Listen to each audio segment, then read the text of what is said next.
For this example of creating an applique in the machine with no software needed, we're going to use the My Design Center. Now there are so many options in the My Design Center. We've done a few classes with it, and we will continue to be showing you lots and lots of more options with the My Design Center. Now there are two ways to access your My Design Center. One would be directly from the opening screen, or if you happen to be in embroidery, you can also go right down in the corner and select My Design Center from there. So again, there's so many options here, but we're going to stay with one option to show you this one example. We're going to go to our Shapes tool, and you have lots of shapes across the top here. So you have shapes here, you have some more shapes, you have open shapes. These are shapes that you create outlines in your from your applique, where you turn embroidery into your applique. And here's where I could go in and select the hoop that I want. And then we have open shapes, and we have filled shapes, and we have filled shapes with outlines. For this example, I'm going to go to my second category of shapes, and I'm going to select this flower right here. I'm going to press OK. And the first thing I want to do is get it the size that I want to fit on my banner. You can see it came up to a pretty large flower, so I need to reduce that. So I'm going to reduce that down to about 2.5. So you want to get your size established first. So we'll bring that down to about 2.5.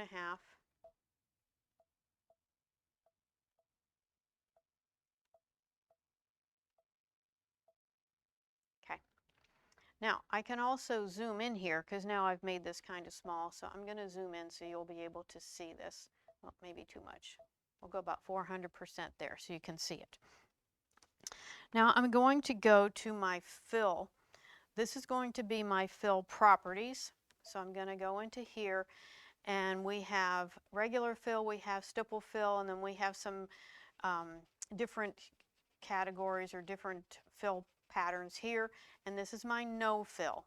I'm just going to leave it where it is for right now, and I'm just going to choose a bright color that you'll be able to see, and I'm just going to go to my fill bucket and then just touch in the petals. So I've just selected those petals there. Then I'm going to go to my outline shapes. So these are my outlines. Again, I'm going to go to my properties. And I don't actually want an outline to stitch on the outline of the petals. So I'm going to go to no outline, otherwise it would automatically generate an outline. And again, I'm going to go to my flood fill, and I'm going to touch each of those outlines so that I'm not going to have a separate outline, and you'll see why in a minute. But I do want an outline on my center.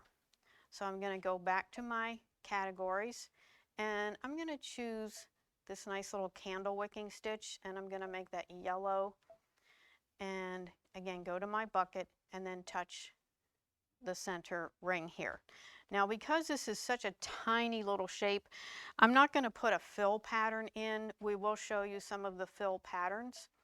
You've got lots of really cool fill patterns here, but it's such a tiny little shape that it won't even fill. So we're not going to worry about filling it. We're just going to put that little bit of a outline around it. Then I'm going to go ahead and press OK. So I've created what I want to have here.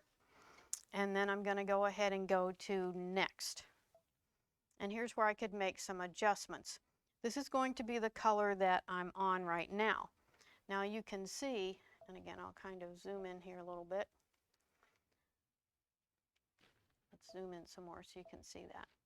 There's a box just around one petal because there's 4 separate shapes here. If I touch the chain, it will make, if I had changed that pattern, they would all be the same. So you see now there's red boxes around all of them. Then I'm going to turn the arrow until I get to the yellow. There's my yellow, and this is my candle wicking stitch. Now again, because this is pretty small, I'm going to go in and reduce the size. So I'm going to go to the size key and I'm going to reduce the size of that candle wicking. I'm going to take it down as small as it'll let me and press OK. And now it has generated that. I will go to the set key. This now confirms that I am now leaving my design center and I'm going to my embroidery screen. And now I'm ready to embroider that out. But I want to turn this into an applique. So I'm going to go to Edit, and I simply go to my applique tool here, and that automatically turned that into an applique. It added an applique stitch all the way around. I could change the distance away if I wanted to, and I'm going to press OK. So now when I touch embroidery, again, you'll see that this has automatically made this.